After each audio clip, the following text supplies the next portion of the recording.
ஐயா big pass ஐயா, தயவு செய்து இந்த டம்மி பட்டாசு திவாகர வெளியே அமுச்சு விடுங்க ஐயா. இன்னும் கொஞ்ச நாள் உள்ள விட்டீங்கன்னு வச்சுங்க, வீட்டுக்குள்ள இருக்கிற எல்லாருக்குமே இவருக்கு பிடிச்ச மாதிரி பைத்தியம் பிடிக்க வச்சு பிபி ஏத்தி விட்டு எல்லாரையும் பணமா தான் வெளியே அமுச்சு விடும். ஹவுஸ்மேட்ஸை மட்டும் இல்ல, பேக் எண்ட்ல வேலை செய்யறாங்க தெரியுமா, கேமராமேன், எடிட்டர்ஸ், பிக் பாஸ், ஏன் விஜய் சேதுபதியை கூட அந்த அளவுக்கு வீட்டுக்குள்ள இருக்கிறவங்கள போட்டு பாடா படுத்தி தள்ளுது. அண்ணே இவன் வேண்டாம்னு எதுக்கு, இவன் நம்ம வீட்டுக்கு வேண்டவே வேண்டாம். சோ அடுத்த சீசன் மட்டும் இல்லாம இன்னொரு 10-15 சீசன்லாம் ஓட்டணும்னு நினைச்சீங்கன்னா தயவு செய்து இந்த மாதிரியான பீஸுங்கள்லாம் ஃபர்ஸ்டே அவாய்ட் பண்றீங்க. இல்லனா பிக் பாஸை மட்டும் இழுத்து மூட மாட்டீங்க, ஸ்டார் நெட்வொர்க்ல இருக்க எல்லாமே இழுத்து மூடுற மாதிரி ஆகி போயிரும் பாத்துக்குங்க. அப்படி என்னாச்சுன்னு கேக்குறீங்களா, அதெல்லாம் ஃபர்ஸ்ட்ல இருந்து சொல்றேன் கேளுங்க.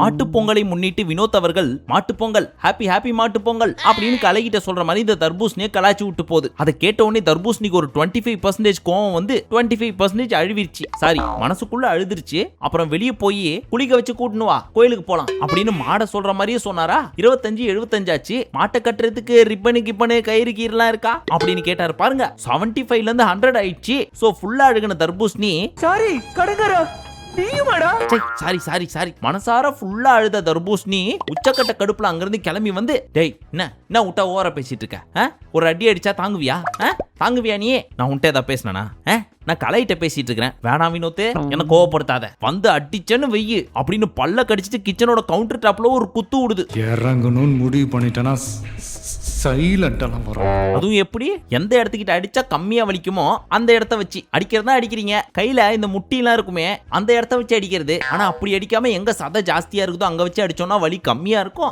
ஆஸ் எ பிசியோதெரபிஸ்டா எனக்கு தெரியும், பிராக்சரும் பெருசா ஆகாது அப்படின்னு கரெக்டா பிளான் பண்ணி எங்க குத்தனா வலிக்காதோ அங்க பார்த்து குத்திட்டு எனக்கு இவ்வளவு கோவம் வரும், எல்லாத்தையும் அடக்கிட்டு இருக்கிறேன், அமைதியா போயிரு அப்படின்னு ஆக்ரோஷமா பேசுறேன்னு நினைச்சுக்கிட்டேன். சிரிப்பு காமிச்சிட்டு போயிட்டு இருக்குது.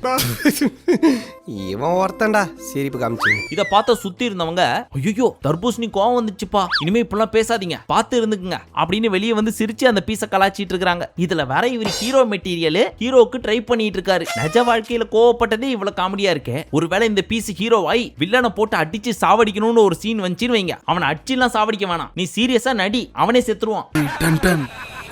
முன்னாடி கொலாப்ஸ் பண்ணாது. அதுக்கப்புறம் இந்த பீஸுங்களா அடிச்சுக்கிட்ட ஒரு சில சம்பவங்களை காட்ட போறோம் அப்படின்னு சொல்லி முரண்களின் தொகுப்பு அப்படின்னு டைட்டில் வச்சு அடிச்சுக்கிட்டது எல்லாத்தையும் காமிச்சாங்க. அந்த மாதிரி பயங்கர ஃபயரா போயிட்டு இருக்கிறப்போ ஒரு சீன்ல தர்பீஸ போட்டு கிளின்னு கிளிக்குது ரம்யா. அதை பார்த்த வினோத், போடுறி அவனை படார்னு போடுறி அப்படின்னு டிவியை பார்த்து சொன்னாரா. அதுக்கு இந்த தர்பூசணி செருப்பால அடிப்பேன் வினோத் அப்படின்னு இவரை புடிச்சு கத்துது. அதுக்கு அவரும் தூ அப்படின்னு துப்பிட்டு டிவியை பார்க்க ஆரம்பிச்சிட்டாரு. அதுக்கு அந்த பீஸும் திரும்ப துப்புச்சு. ஆனா அது மட்டும் தான் பிரஜன் கண்ணுல பட்டுச்சு, வினோத் துப்புனது தெரியல.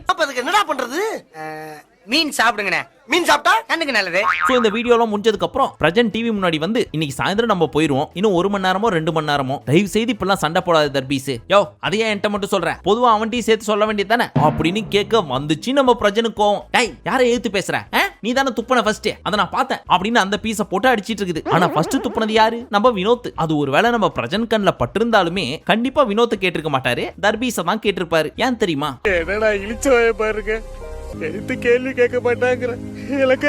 அவர் மட்டும் இல்லாம பொதுமக்களாகிய நம்மளுமே இந்த சீன்ல தர்பீஸை தான் போட்டு அடிக்கணும் அப்படின்னு நினைப்போம். இதுக்கான பிராக்டிக்கல் உண்மை காரணத்தை சொல்லவா, தர்பீஸை பொறுத்த வரைக்கும் வீட்டுக்குள்ளேயும் சரி வெளியவும் சரி தான் பண்றது கிரிஞ்சு, ஓவர் கான்பிடன்ஸ்ல பண்ற அதிக பிரசங்கித்தனம், நாகரிகமற்ற செயல் அப்படின்றது அந்த பீஸுக்கு தெரியவும் மாட்டேங்குது, சொன்னாலும் புரிஞ்சுக்க மாட்டேங்குது. அப்படி இருக்கிறப்ப என்ன தோணும், எவனா ஒருத்த இந்த பீஸை புடிச்சு கண்ணா பின்னான்னு வச்சு செஞ்சா நல்லா இருக்குமே அப்படின்னு ஒரு ஃபீல் கிரியேட் ஆகும். அந்த மாதிரி இருக்கிறப்போ இந்த பீஸை போட்டு யாராவது அடிச்சாலே நம்ம அடிச்ச மாதிரி சந்தோஷப்பட்டுப்போம். ஒண்ணு. நெக்ஸ்ட் இன்னொன்னு, ஒரு சின்ன விஷயம் வீட்டுக்குள்ள பண்ணுதுன்னு வச்சுங்களேன், அதை பாக்குற நமக்கு இன்னும் கடுப்பாகும். அதுவும் இந்த பீஸ் பண்ணா மட்டும் தான். அதே தப்ப வீட்டுக்குள்ள இருக்க இன்னொருத்தங்க பண்றாங்கன்னு வச்சுக்கோங்களேன், அது நமக்கு பெருசா தெரியாது. அதுக்கெல்லாம் காரணம் என்ன, இந்த தர்பூசணி வீட்டுக்குள்ள பண்ணதும் சரி வெளியே பண்ணதும் சரி பார்த்து நமக்கு இந்த பீஸ் மேல கடுப்பா இருக்கு. அப்படி இருக்கிறப்போ ஒருத்தன் அதை தட்டி கேட்கறான் அப்படின்னா அவனை தான் நமக்கு ஹீரோவா பார்க்க தோணும். அதனாலேயே எப்பெல்லாம் இந்த தர்பீஸை போட்டு நம்ம வினோத் அடிக்கிறாரோ, நல்ல அடித்தலை, இப்பதான் திருப்தியா இருக்கு அப்படின்னு மனசுக்குள்ளேயே பாராட்ட கொடுத்துட்டு சந்தோஷமா ரசிச்சு பார்க்க தோணுது. தவிர்த்து இந்த தர்பூசணிக்கு சப்போர்ட் பண்ணவே தோண மாட்டேங்குது. எனக்கு மட்டும் தான் இந்த வியாதியா இல்ல உங்களுக்கும் இருக்கா அப்படின்றத கமெண்ட் செக்ஷன்ல சொல்லுங்க. எனக்கு மட்டும் தான் இந்த பிரச்சனை ஆகுதுன்னு நான் பயந்தே போயிட்டேனா, உங்களுக்கும் இந்த பிரச்சனை இருக்குன்னு தெரிஞ்ச பண்ணா எனக்கு நிம்மதியாகுது. இப்ப அல்டிமேட்டான ஒரு காமெடி உங்களுக்கு சொல்ல போறேன், எல்லாரும் கேட்டு ஜாலியா என்ஜாய் பண்ணுங்க. இப்ப பிரஜன் அவர்கள் சாண்ட்ராவையும் இந்த பக்கம் திவ்யாவும் கூப்பிட்டு உட்கார வச்சு, இங்க பாரு திவ்யா, இந்த வியானா அன்னைக்கு உங்ககிட்ட தனியா ஒரு மேட்டர் சொன்னா தெரியுமா, உன்னையும் என்னையும் பார்த்து சாண்ட்ரா பொசசிவ் ஆவரா அண்ட் சந்தேகப்படுறா அப்படின்னு, அது ஆமாவா நீ இவள்கிட்ட கேளு அப்படின்னு கேட்க, ஐயோ நான் அப்படிலாம் நினைக்கவே இல்லையே. நினைக்கலையா, அப்படி நீங்க நினைச்சீங்க பாத்ரூம்ல அதை பத்தி தான் பேசுனீங்கன்னு சொன்னாலே வியானா, சேச்சா அப்படிலாம் நான் நினைக்கவே இல்லை, அன்னைக்கு வேற ஏதோ பேசிட்டு இருந்தோம், அந்த